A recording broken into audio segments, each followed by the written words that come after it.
Hello everyone, I'm Nancy. We're looking for the relationship between replacement ratio and investment return and interest rate.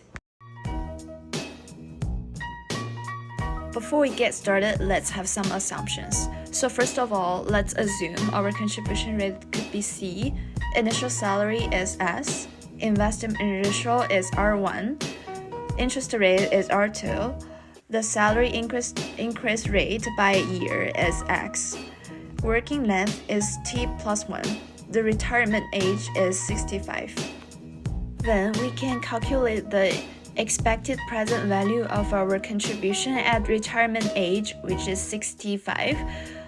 It is this long term.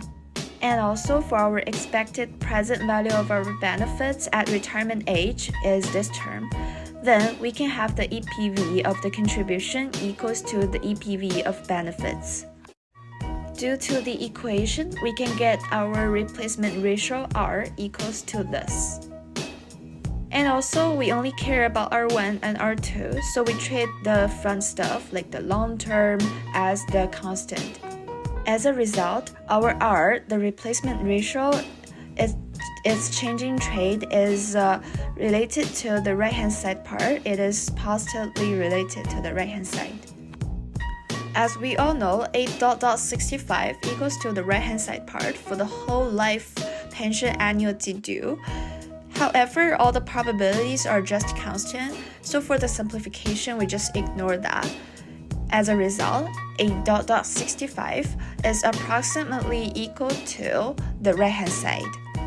After having all of the equations, we're looking for the relationships between the replacement ratio, which is capital letter R, and R1 and R2, which are investment return and also the interest rates correspondingly. To figure out the relationship, like are they positively related or negatively related, it is super hard for using like handwritten equations to find the first derivatives with respect to R1 and R2 correspondingly. So I asked one of my friends whose name is Paul. He's doing the third year in mathematics at SFU for help. So we plug the data into an app called Maple. And this is what we got.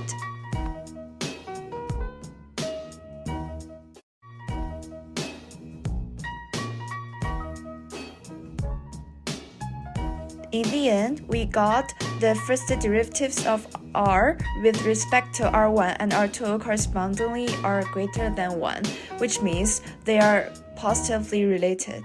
So when R1 and R2 decrease, which means that both of the investment ratio and interest rate are lower than the expectations, the big R, which is a replacement ratio, gonna decreases as well. Then what are the effects of getting all of the conclusions? So under the assumption R1 and R2 both decrease, so our replacement ratio gonna decrease as well. So in the DC plans, the contribution is predefined. When replacement ratio decreases, our post-retirement income decreases as well.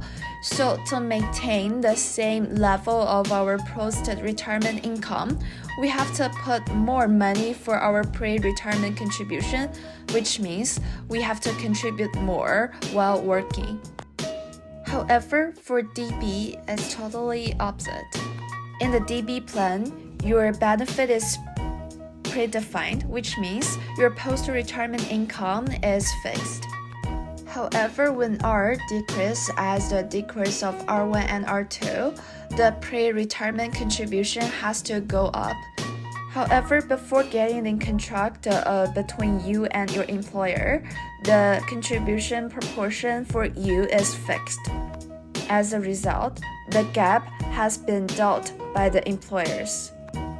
In conclusion, when R1 and R2 goes down, the replacement ratio goes down as well. So for DC plan, you have to pay more to maintain the level, the benefits you want and you expect.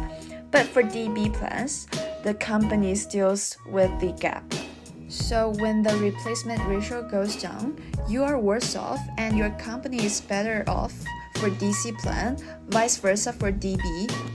So as a company point, why don't we just sell the DC plans and say the R1 and R2 as high as possible so that we can get more money from our employees?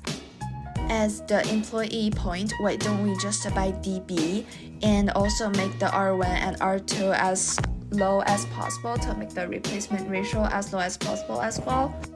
That's how we get the ethical problems for actuaries and also the regulations for market.